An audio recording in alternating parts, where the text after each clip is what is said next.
High friends welcome to my channel நம்ம சேனலில் healthy ரெசிப்பியில் இன்றைக்கி என்ன ரெசிபி பார்க்க போகிறோன்னு பார்த்தீங்கன்னா கருப்பட்டி தேங்காய் பருப்பு ரெசிபி தாங்க. ரொம்ப ஈஸியாக சுலபமாக எப்படி செய்கிறதுன்னு பார்க்க போகிறோம். 90s கிட்ஸ்க்குலாம் ரொம்ப பிடிச்ச சூப்பரான தேங்காய் பருப்பு ரெசிபி டிஃப்ரெண்ட்டாக கருப்பட்டி வெல்லத்தில் எப்படி செய்கிறதுன்னு நம்ம பார்க்கலாம். வாங்க வீடியோக்குள்ளே போய் பார்க்கலாம் வாங்க. ஒரு முழு தேங்காயை இந்த மாதிரி எடுத்துக்கலாங்க. அதை பாதியாக உடச்சி இந்த மாதிரி எடுத்துகிட்டு வந்துட்டோம். இப்போ அது எல்லாத்தையும் நம்ம துருவி எடுத்துக்கலாம். வழக்கம் போல் நம்ம மிக்ஸி ஜாரில் போட்டு துருவி எடுக்காமல் நம்ம அருவாமனையில் தான் நம்ம இந்த மாதிரி துருவி எடுக்க போகிறோங்க. அருவாமனையை வந்து நம்ம ஒரு தட்டு மேலே இந்த மாதிரி வச்சுட்டு ஒரு கால் நல்லா அமுத்திட்டு இந்த மாதிரி மேல் பக்கமாக தேங்காய் போட்டு மேலும் கீழே இந்த மாதிரி பண்ணோம்னா தேங்காய் வந்து அழகாக பூ மாதிரி நமக்கு கிடச்சிரும். அப்போல்லாம் இந்த மாதிரி தான் நம்ம செய்வோங்க. இப்போ தான் வந்து லேட்டஸ்ட்டாக நிறையா வந்துருச்சு. இப்போ தேங்காய் துருவுறதுக்குன்னே மிஷின் எல்லாம் கூட வந்துருச்சு. இப்போ அப்படிலாம் நம்ம செய்யாமல் ஈஸியாக நம்ம இந்த மாதிரி அருகாமனையிலே தேங்காய் வந்து நல்லா துருவி பூ மாதிரி எடுத்துகிட்டு வந்துடலாங்க. நம்ம இந்த மாதிரி தேங்காய் துருவி எடுக்கிறப்போ மேலே இருக்கிற அந்த லேயர் மாதிரி ப்ரௌன் கலர் இருக்கிறது வராமல் தேங்காயோட அந்த ஒயிட் பார்ட் மட்டும் நமக்கு தனியாக கிடைக்குங்க. ரொம்ப அழகாக இருக்கும். நல்லா பால் மாதிரி சூப்பராக தேங்காய் பூ வந்து நம்ம துருவி இந்த மாதிரி எடுத்துகிட்டு வந்துடலாம்.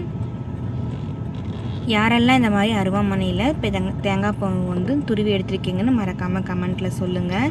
இப்போ பாருங்கள் அழகாக நம்ம துருவி எடுத்துட்டோம். இதே மாதிரி எல்லா தேங்காயும் நம்ம துருவி எடுத்துக்கலாம். பார்க்கவே நல்லா வெள்ளையாக இருக்குது பாருங்கள். இப்போ இதை அப்படியே ஒரு பிளேட்டில் நம்ம எடுத்து வச்சுக்கலாங்க.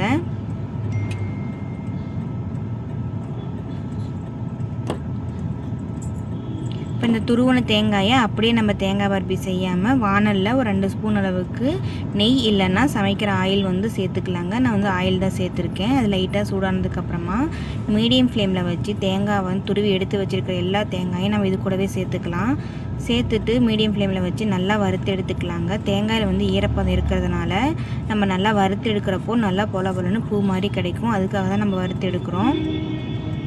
அப்படியே சேர்த்து செய்யலாங்க. அப்படி சேர்த்து செஞ்சோம்னா ஒரு நாள்லேயே நம்ம காலி பண்ணிடணும். அப்படி இல்லைனா நமக்கு கெட்டு போயிடும்.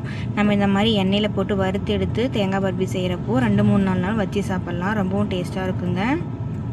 வாயில் கடி போகிறதுக்கும் ரொம்ப ஈஸியாகவும் இருக்கும், நல்லாவும் இருக்கும்.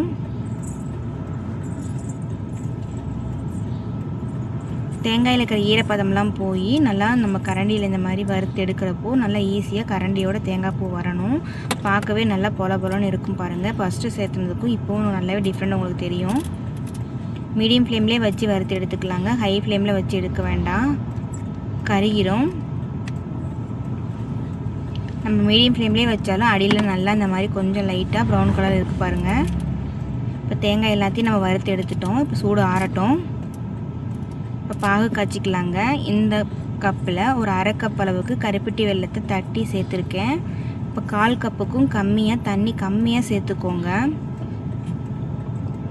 இப்போ நல்லா அந்த மாதிரி கொதிக்க விட்டதுக்கப்புறமா பாகெல்லாம் நமக்கு நல்லா தயாராகிருங்க. வெல்லம் சக்கரை மாதிரி ஃபுல்லாக கரையிறதுக்கு சீக்கிரம் கரையாதுங்க, கொஞ்சம் டைம் எடுக்கும். ஆனால் ஹை ஃப்ளேமில் வச்சு கரைய விட வேண்டாம், மீடியம் ஃப்ளேம்லேயே வச்சு நல்லா கொதிக்க விடுங்க.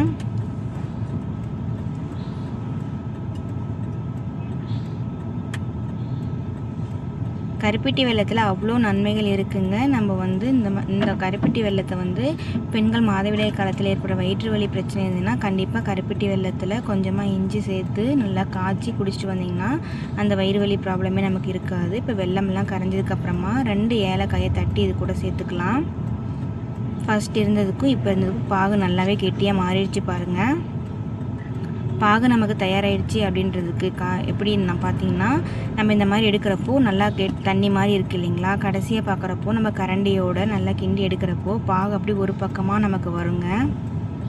அதுதான் நமக்கு பக்குவம். ஹை ஃப்ளேமில் வச்சிட வேண்டாங்க, மீடியம் ஃப்ளேம்லேயே வச்சு செய்யுங்க. ஹை ஃப்ளேமில் வச்சா டக்குன்னு செஞ்சிடலாம் அப்படின்னு ஹை ஃப்ளேமில் வைக்க வேண்டாம், மீடியம் ஃப்ளேம்லேயே வச்சு செஞ்சுக்கலாம்.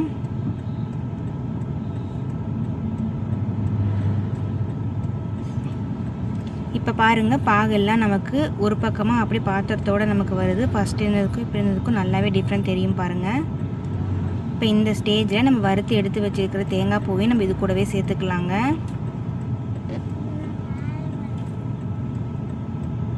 இப்போ தேங்காய் எல்லாத்தையும் சேர்த்துட்டு நல்லா பாகோட நல்லா இந்த மாதிரி கலந்து விட்டுடலாம்.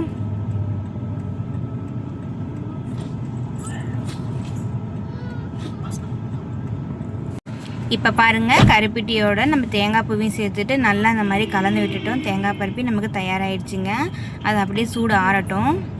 இப்போ வழக்கம் போல் பிளேட்டில் எண்ணெய் இல்லைன்னா நெய் வந்து சேர்த்துட்டு நல்லா அந்த மாதிரி கலந்து விட்டுடலாம். அப்போ தான் நம்ம தேங்காய் பர்பி எடுக்கிறப்போ ஈஸியாக இருக்கும்.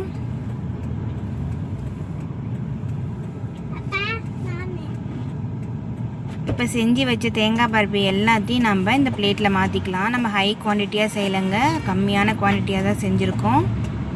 வீடியோக்காக கம்மியாக தான் செஞ்சுருக்கோம். உங்களுக்கு நிறையா வேணும்னா அதுக்கு தகுந்த மாதிரி நீங்கள் சேர்த்துக்கோங்க.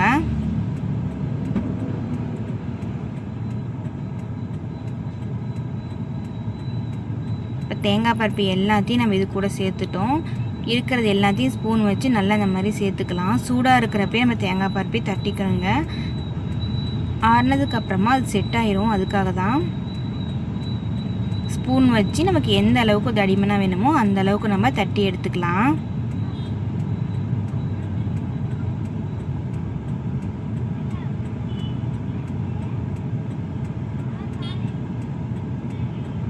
நல்லா மேல் பக்கம்லாம் சமமாக இருக்கிற மாதிரி நல்லா அந்த மாதிரி ஃபுல்லாக தட்டி விட்டுறலாங்க. தட்டி விட்டுட்டு ஒரு 1 மணி நேரம் அப்படியே விட்டுடலாம், செட் ஆகட்டும். சூடெலாம் ஆறுனதுக்கப்புறமா அந்த பாகு வந்து நல்லா இறுகிடும். இப்போ நல்லா சூடெலாம் ஆறிடுச்சிங்க. இந்த ஸ்டேஜில் நம்ம இந்த மாதிரி பிளேட்டில் வந்து ஒரு கத்தி வச்சு நல்லா இந்த மாதிரி கீறி விட்டுக்கலாம். பாக்ஸாக வரணுங்கிறதுக்காக நல்லா இந்த மாதிரி கட் பண்ணிக்கலாம்.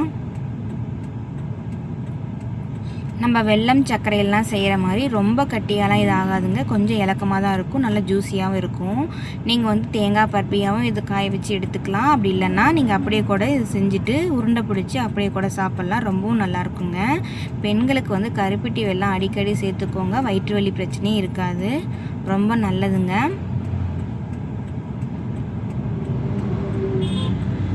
தேங்காய் பருப்பி ரெசிபி எப்பயும் ஒரே மாதிரி செய்யாமல் டிஃப்ரெண்ட்டாக இந்த மாதிரி செஞ்சு கொடுங்க. வீட்டில் இருக்கிறவங்களும் நல்லா விரும்பி சாப்பிடுவாங்க. கருப்பட்டியே வந்து சேர்த்தாதீங்க, இந்த மாதிரி சேர்த்திட்டிங்கன்னா ரொம்ப உடம்புக்கு ரொம்ப நல்லதுங்க.